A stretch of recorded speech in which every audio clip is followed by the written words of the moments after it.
Hello मित्रांनो, मी Satyam sir आपल्या सगळ्यांचं स्वागत करतो मुकेश सर चॅनलवरती. तर चला, या लेक्चरमध्ये आपण आता ॲटम्स न्यूक्लियाचा नेक्स्ट पार्ट बघणार आहोत. लास्ट लेक्चर्समध्ये आपण डेरिव्हेशन्स केले होते, रेडियस, वेलॉसिटी, त्यानंतर एनर्जीच्या सुद्धा डेरिव्हेशनपर्यंत आपण आलो होतो. नंतर आता आपल्याला पुढे जायचं, या काही व्हॅल्यूज वगैरे एनर्जीच्या मी तुम्हाला सांगितल्या होत्या की लक्षात ठेवावे लागतील. आता एक रीडबर्ग्स कॉन्स्टंट म्हणून एक टर्म असते बघा. काय असते? रीडबर्ग्स कॉन्स्टंट म्हणून एक टर्म असते. आणि एक दुसरी गोष्ट असते की आता जेव्हाही इलेक्ट्रॉन डिएक्साइट होतोय, जेव्हाही इलेक्ट्रॉन हायर ऑर्बिटमधून लोअर ऑर्बिटमध्ये डिएक्साइट होतोय, तर तो एनर्जी इमिट करतो in the form of photons. ठीक आहे. तर तो किती एनर्जी इमिट करतो? तर त्या दोन्ही ऑर्बिट्सच्या एनर्जीच्या गॅप इतकी एनर्जी तो इमिट करत असतो, पहिली गोष्ट. दुसरी गोष्ट काय असते अजून? दुसरी गोष्ट अशी असते की तो एनर्जी इमिट करतो ती ठीक आहे, in the form of photons करतो. फोटॉन्सची काही ना काही वेवलेंथ असते. तर ती फोटॉन्सची वेवलेंथ आपण कशी काय रिप्रेझेंट करतो ते आपल्याला बघायचं आहे. ठीक आहे. कशी काय रिप्रेझेंट करतो ते आपल्याला बघायचं आहे. ठीक आहे. तर बघा, चला, हा एनर्जीचा जो फॉर्म्युला होता, या फॉर्म्युल्याला कुठंही टेन्शन घ्यायचं नाही. हा फॉर्म्युला लक्षात नाही ठेवायचा. आता डेरिव्हेशन करतोय म्हणून फक्त लिहितोय मी इथं.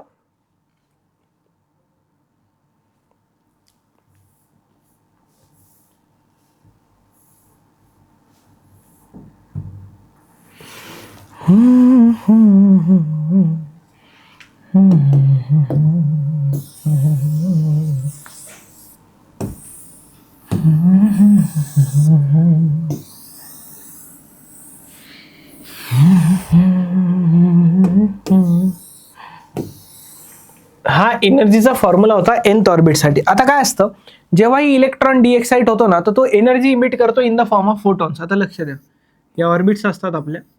ठीक आहे. आता असतं काय, हायर ऑर्बिटमधनं लोअर ऑर्बिटमध्ये येतोय. समजा या ऑर्बिटमधनं इलेक्ट्रॉन या ऑर्बिटमध्ये येतोय. समजा या ऑर्बिटचा नंबर m होता आणि या ऑर्बिटचा नंबर n होता. आता m आणि n का बरं दिलेलं? कारण की बोर्डच्या टेक्स्टबुकमध्ये m आणि n दिलंय. बाकी बॅचेसमध्ये मी खूप वेळेस n1 n2 घेऊन सांगतो, म्हणजे सफिशियंटली क्लिअर होतं. आता m आणि n ला काय घ्यायचंय ते सांगतो मी तुम्हाला. m म्हणजे तो काय आहे, त्या ऑर्बिटमधनं येणार आहे खाली. ठीक आहे. त्या ऑर्बिटमधनं काय होणार, तो येणार आहे खाली. तर m म्हणजे काय असतं? ऑर्बिट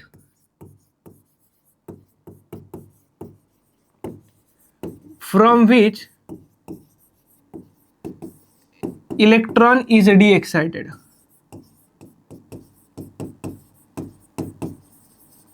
काय असणार आहे? Orbit from which electron is de excited. आणि n म्हणजे काय असणार आहे? n म्हणजे असणार आहे orbit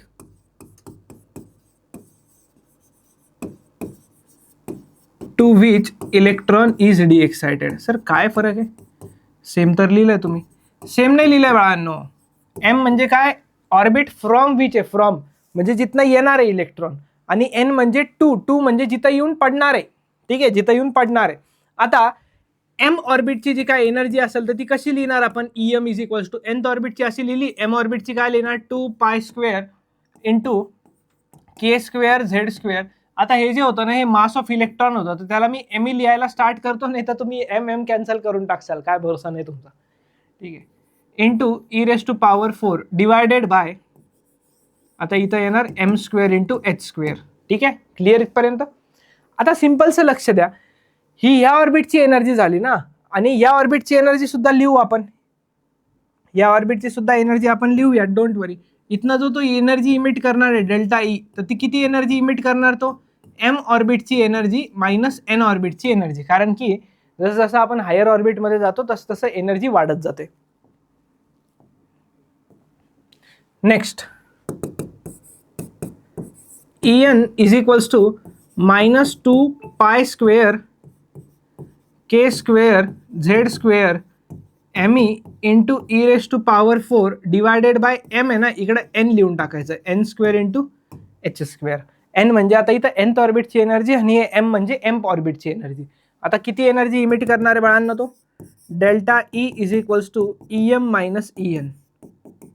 delta E is equals to em minus en. Clear आहे?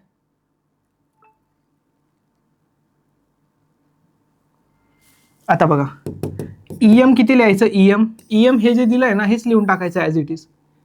करेक्ट, हे ॲज इट इज लिहून टाकायचं इथं em. आणि en म्हणजे ही एनर्जी असणार आहे, ही पण ॲज इट इज लिहून टाकायची इकडं. संपला विषय. आता हे काय होतं, याच्यातनं याला मायनस करायचं होतं, तर हे मायनस आणि हा फॉर्म्युला असा. क्लिअर का? काहीच नाही केलं, हे पुट केलं मी इथं, फक्त स्मार्टली यूज केलं फक्त आपण. आता बघा डेल्टा ईचा फॉर्म्युला कसा बनतोय बघा. Delta E is equals to, बाळांनो यातनं काय काय कॉमन येतं रे? मायनसला नका घेऊ सध्या फक्त कॉमन, बाकी काय काय कॉमन येतं बघा. 2 pi square K square Z square M E into E raise to 4 divided by खालचं एच स्क्वेअर पण कॉमन येणार बरं का, खालचं एच स्क्वेअर पण कॉमन येणार.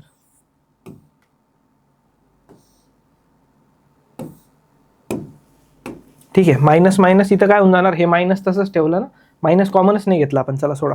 हां, मध्ये काय राहिलं, -1/m square plus 1/n square. संपलं हाच फॉर्म्युला असतोय, याला फक्त सिम्प्लिफाय करून लिहूया थोडंसं. Delta E is equals to काय आलं रे, 2 pi square K square Z square M E into E raise to power 4 divided by H square into ब्रॅकेटमध्ये, आता हे मायनसवाली टर्म आहे ना, तर त्याला नंतर लिहा फक्त, तर इथं काय होऊन जाणार 1/n square minus 1/m square. हा फॉर्म्युल्याचं डेरिव्हेशन असतं. अजून आता रीडबॉक्स कॉन्स्टंटवरती आपण पोहोचलेलो नाही आहे, रीडबॉक्स कॉन्स्टंटवरती आपण आता पोहोचणार आहोत. चला रीडबॉक्स कॉन्स्टंटवरती बघूया काय म्हणणं आहे रीडबॉक्स कॉन्स्टंटमध्ये.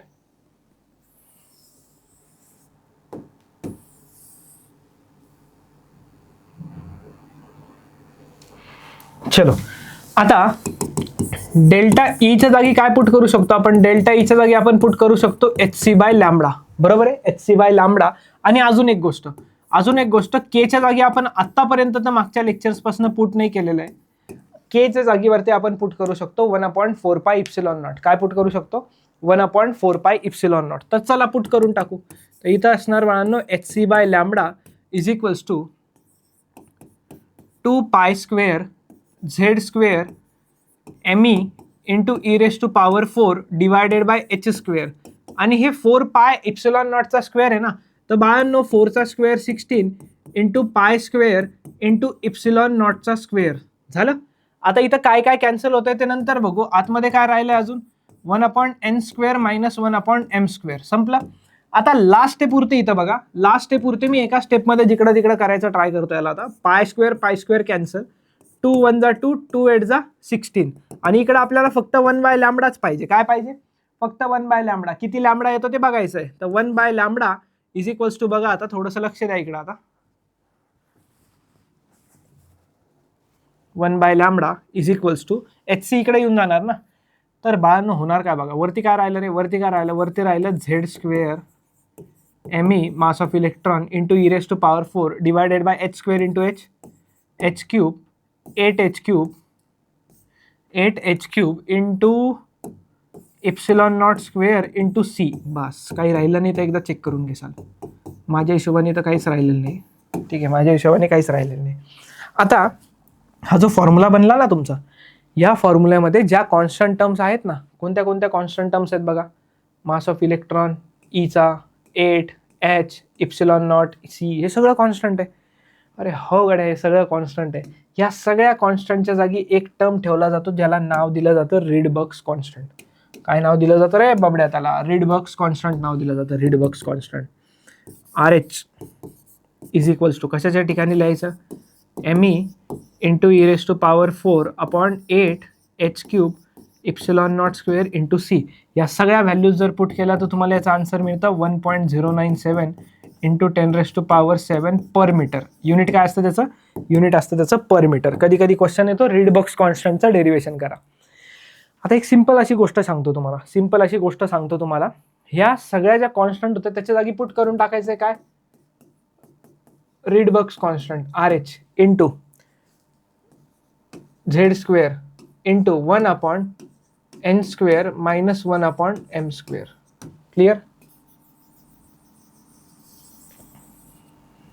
क्लिअर कळालं ही गोष्ट कळाली असणार तुम्हाला. आता बघा ही तर RH कॉन्स्टंट. आता लॅम्बडा काय, कुठून इलेक्ट्रॉन येणार, जर मी म्हटलो बाल्मर सिरीज, एक्झाम्पल घेतो इथं, कोणत्याही एक सिरीजचा एक्झाम्पल घेऊ, लायमन बाल्मर पाश्चन सिरीजचा एक्झाम्पल घेतो. एका सिरीजमध्ये तुम्हाला सगळ्या गोष्टी सांगतो. आता बघा पाश्चन सिरीजमध्ये काय असतं, एकतर लॅम्बडा मॅक्सचे क्वेश्चन येतात, सीईटी मध्ये जास्त येतात, बोर्ड्समध्ये पण येतात, बोर्ड्समध्ये इतके येत नाही. कधी कधी विचारतो की मॅक्सिमम वेवलेंथ कधी. आता इलेक्ट्रॉन जेव्हा ऑर्बिटमधनं डी एक्साइट होणार आहे तर प्रत्येक वेळेस इलेक्ट्रॉन वेगवेगळे वेवलेंथ वेगवेगळी असणार फोटॉनची, ती वेवलेंथ वेगवेगळी असणार फोटॉनची, तर कसं ऑब्झर्व करायचं. आता लॅम्बडा मॅक्स जर म्हटलं ना, मॅक्स म्हटलं तर बाजूवाल्या ऑर्बिटमधनं घेऊन जायचं त्याला.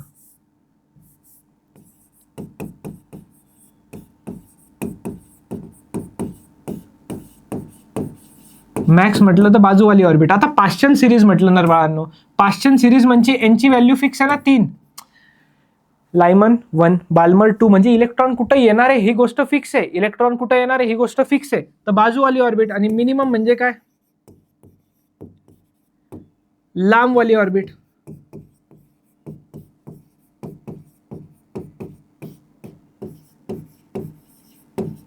लांबवाली ऑर्बिट म्हणजे काय, इन्फिनिटी पासून कुठं येणार, आणि बाजूवाली ऑर्बिट म्हणजे कुठं 4 to 3 येणार, आणि इथं कुठं येणार, इन्फिनिटी पासून 3 वर येणार. कळालं का, क्लिअर झालं. जर लॅम्बडा मॅक्स, असं का बरं सर यालाच तुम्ही लॅम्बडा मॅक्स म्हटले. बाळांनो 4 मधनं 3 वर यायचं आणि इन्फिनिटी मधनं 3 वर यायचं, कुठं एनर्जी जास्त मिळणार, कशात गॅप जास्त आहे, 4 ते 3 की इन्फिनिटी ते 3. ऑब्व्हियसली इन्फिनिटी ते 3 करेक्ट आहे. आणि जिथं एनर्जी जास्त तिथं वेवलेंथ कमी, जिथं एनर्जी जास्त तिथं वेवलेंथ कमी. क्लिअर. चलो हे झालं, ही एक टर्म झाली, त्यातली ही एक टर्म झाली. एक असतं फर्स्ट लाईन सेकंड लाईन असंही विचारलं जातं. मी पाश्चन सिरीजचंच एक्झाम्पल घेतो बरं का, पाश्चनचं लक्षात ठेवा. फर्स्ट लाईन म्हणजे येणार तर 3 मध्ये एवढं पक्का आहे ना, कुठून येऊ शकतो, जवळजवळ 4 मधनं येऊ शकतो. तर ते 4 to 3 आला म्हणजे ते झालं वेवलेंथ ऑफ फर्स्ट लाईन. आता नेहमी लक्षात ठेवायचं या फॉर्म्युल्यामध्ये एम ची व्हॅल्यू प्रत्येक वेळेस जास्त असते. नेहमी लक्षात ठेवायचं या फॉर्म्युल्यामध्ये एम ची व्हॅल्यू प्रत्येक वेळेस जास्त असते, कशापेक्षा, एन पेक्षा याची व्हॅल्यू जास्त असते. जर सेकंड लाईन म्हटलं तर, सेकंड लाईन म्हटलं तर, सेकंड म्हटलं तर 5 वरती 3 वर यायचं. लास्ट लाईन म्हटलं तर, लास्ट लाईन म्हटलं तर इन्फिनिटीवर नाही यावं लागेल. कुठं यावं लागेल, लास्ट लाईन म्हटलं तर इन्फिनिटीवर नाही यावं लागेल, लास्ट लाईन म्हटलं तर. क्लिअर आहे का. होप्स ही गोष्ट क्लिअर झाली असणार तुम्हाला. ठीक आहे, बघून घ्या एकदा स्लाइड, इम्पॉर्टंट आहे.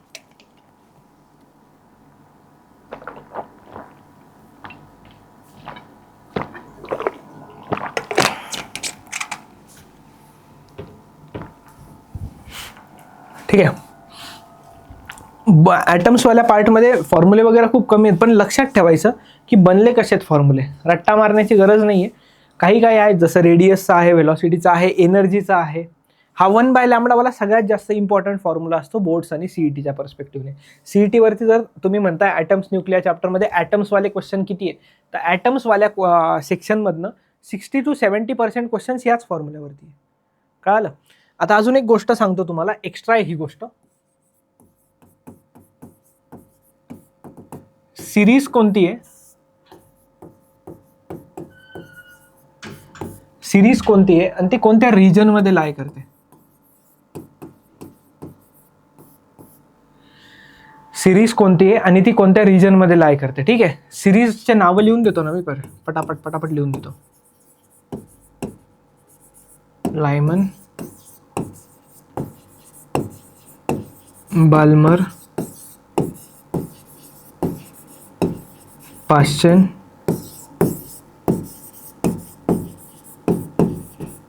ब्रॅकेट, पी फंड,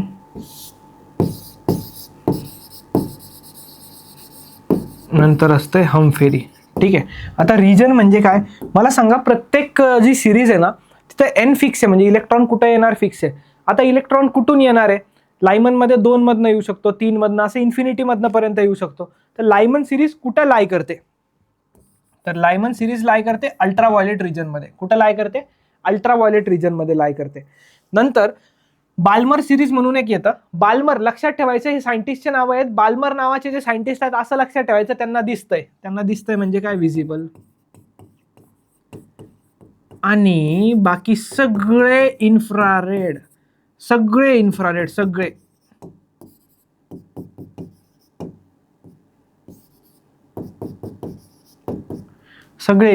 आता सर इन्फ्रारेड मध्ये पण वेगवेगळे असतील ना. हा, हे फार इन्फ्रारेड आहे, हे इन्फ्रारेड आहे, हे नियर इन्फ्रारेड असं असतं.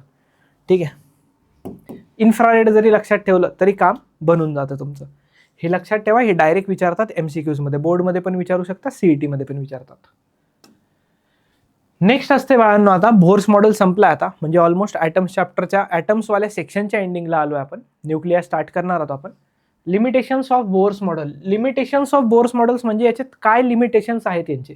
लिमिटेशन्स म्हणजे ते एकदम बाउंड्री आहेत, म्हणजे त्याच्यामुळे ह्या बोर्स मॉडेलला पुढे जास्त फॉलो नाही केलं गेलं. पुढे अजून मॉडेल्स आले पण सिलेबसमध्ये आपल्याला बोर्स मॉडेलपर्यंतच आहे. ठीक आहे, आता what are the limitations of Bohr's atomic model. Limitations of Bohr's atomic model किंवा क्वेश्चन येतो state any 2 limitations of Bohr's atomic model. कोणत्याही एक दोन लिमिटेशन्स सांगा असा क्वेश्चन येतो. तर चला लिमिटेशन्स काय आहेत ते बघूया. आता सगळ्यात आधी it could not explain the line spectra of atom other than hydrogen. सगळ्यात मेन ड्रॉबॅक काय होता माहिती घ्यायचा, only valid for hydrogen like atoms. हा एक लिमिटेशन आहे त्याचा.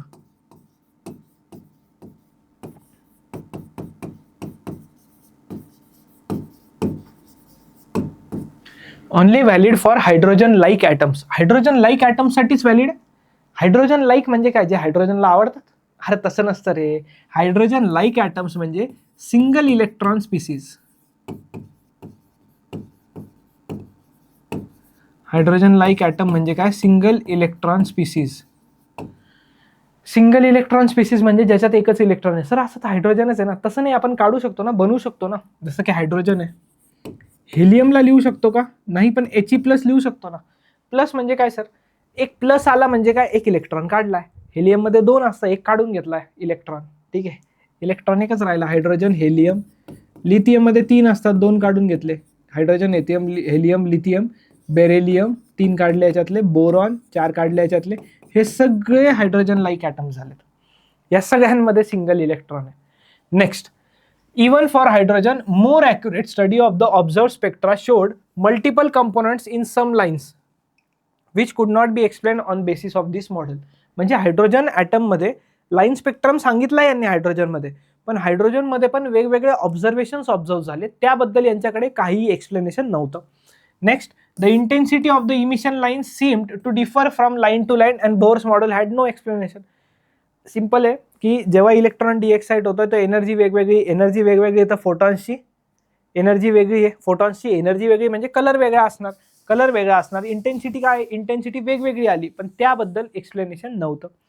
On theoretical side also model was not entirely satisfactory as arbitrarily assumed following the particular condition to be stable. Stability of atom सुद्धा explain नव्हती केली यांनी.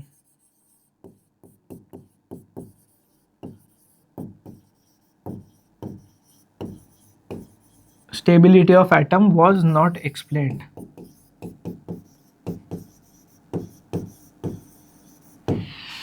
काय म्हटलंय, stability of atom was not explain, म्हणजे ॲटमची स्टेबिलिटी एक्सप्लेन करता नाही आली त्यांना. क्लिअर. हे होते काहीशे लिमिटेशन्स बोर्स मॉडेलचे.